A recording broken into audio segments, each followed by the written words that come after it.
Aujourd'hui, je suis à bord de ce splendide yacht de 60 pieds, le Cranky 60 HT. HT comme hardtop. Questa misura è perfetta. Cette mesure est parfaite. Et je vais vous dire pourquoi.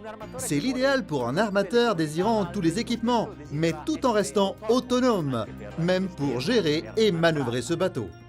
En fait, il est doté d'un moteur Volvo Penta avec les propulsions IPS et d'un joystick pour le manœuvrer. J'ai appris à piloter ces embarcations en utilisant les leviers de commande et quand ils ont inventé le joystick, je me suis dit, ça y est, maintenant tout le monde peut arriver à faire la même chose que moi. Ora però dovete sapere che questi strumenti funzionano. Mais vous devez tout de même savoir que ces outils ne fonctionnent parfaitement que si les bateaux ont été spécifiquement conçus pour leur utilisation. Vous devez également savoir que Cranky utilise Volvo Penta, les propulsions IPS et le joystick de manœuvre depuis le moment où ils ont été inventés. Et c'est ainsi que Cranky a acquis une remarquable expérience sur ces systèmes. Et ces manœuvres en sont la preuve.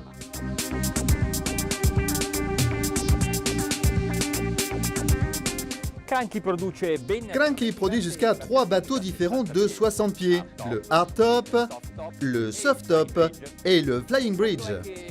Et le fait est que pour comprendre quel est le bon pour vous, eh bien il faut les essayer tous, comme nous le faisons nous-mêmes dans The Boat Show.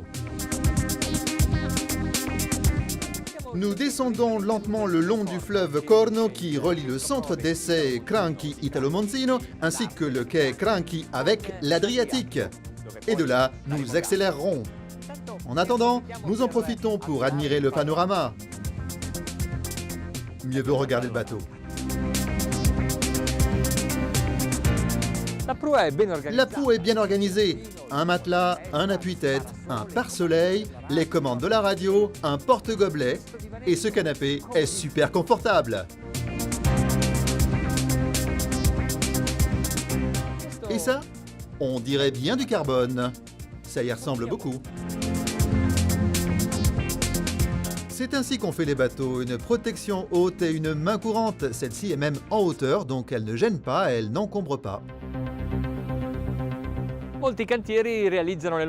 De nombreux chantiers réalisent leurs bateaux avec le strict minimum. Cranky installe tout ce qui est utile et confortable. Et ce cockpit en est la preuve.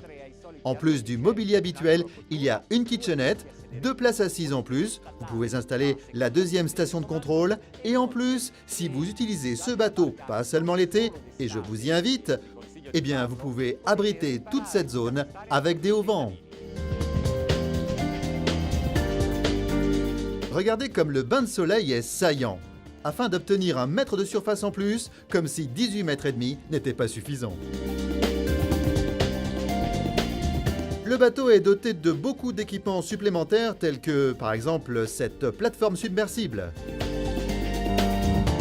Naviguer signifie non seulement aller vite sur l'eau, mais aussi varier les déplacements, par exemple lentement, pour profiter du voyage. Ils ont conçu ce salon de telle sorte qu'en étant assis dans ces canapés, on puisse admirer tout le panorama. Cela vaut donc la peine d'aller dans de beaux endroits. Le coin repas est à côté de la timonerie et pendant que quelqu'un conduit, quelqu'un d'autre peut préparer un encas. La cuisine est entièrement équipée. Puis, quand vous arrivez à destination, vous pouvez boire un verre de votre vin préféré, conservé à la bonne température. La cabine du couple armateur est au centre de la coque. Elle est large, haute et possède un lit en bas. C'est un avantage, on se repose mieux car le mouvement de la coque est moins perceptible. Le transat avec vue sur la mer est le meilleur endroit pour bouquiner. Sans quitter la cabine, on entre dans le dressing ou bien dans la salle de bain. Une cabine en proue est consacrée aux invités. Ici également, la hauteur est considérable. En plus d'une couchette, il y a un petit fauteuil. La salle de bain privative est spacieuse. La 3e cabine peut être double ou avec des lits jumeaux, qui a aussi sa propre salle de bain.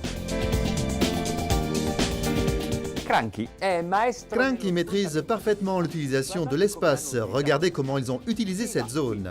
La soute est là, sous les marches, et toujours sous les escaliers, une machine à laver et un réfrigérateur. Pour la cambuse, il y a de la place aussi sous le plancher. Regardez donc cette trappe. Caoutchouc anti-vibration et liège. Léger et insonorisé.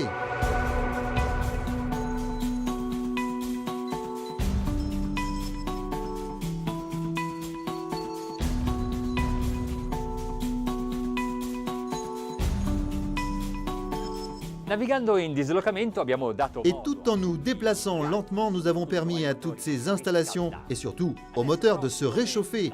Et là, comme la phase de mouvement ralenti a été assez longue, nous allons accélérer progressivement.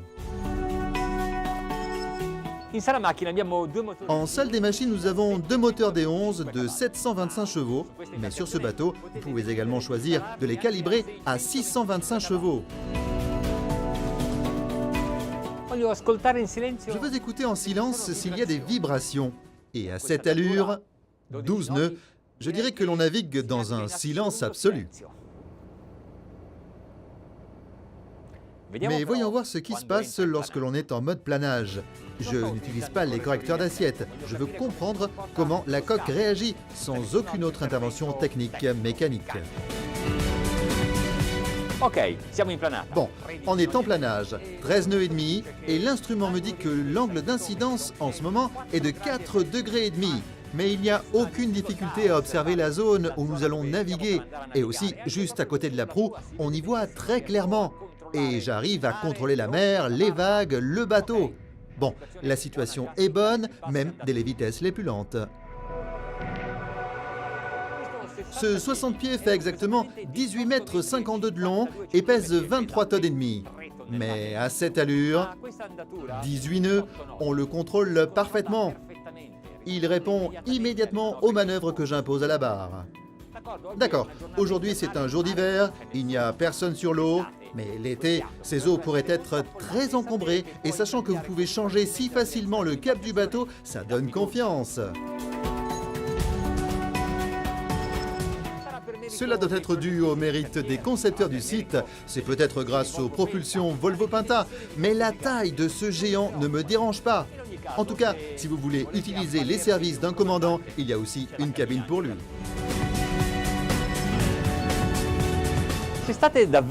Si vous pensez vraiment à un 60 pieds, vous devez observer attentivement sa manière de réagir par rapport aux vitesses de croisière les plus utilisées, celles entre 20 et 25 nœuds.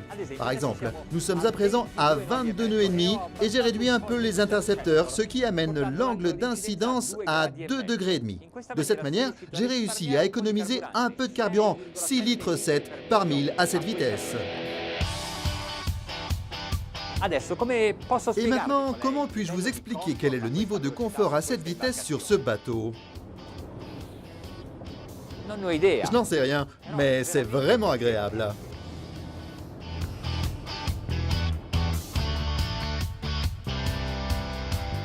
Ha!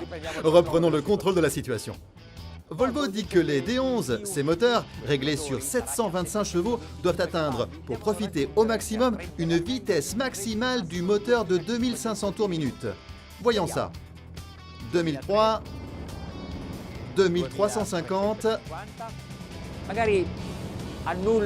Peut-être vais-je même annuler les intercepteurs. 2450, 2500 tours minute, on y est. Et la vitesse est maintenant de 35 nœuds 4. 35 nœuds 5. Formidable.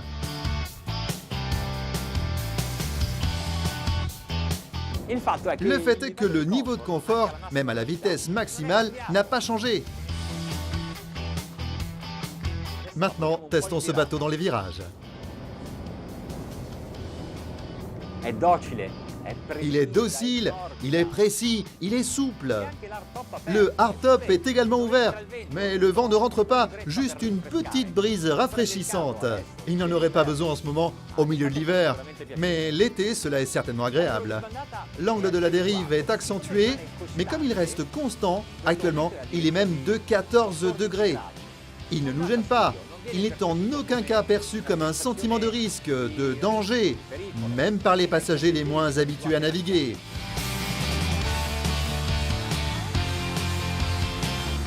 Infine, il prezzo.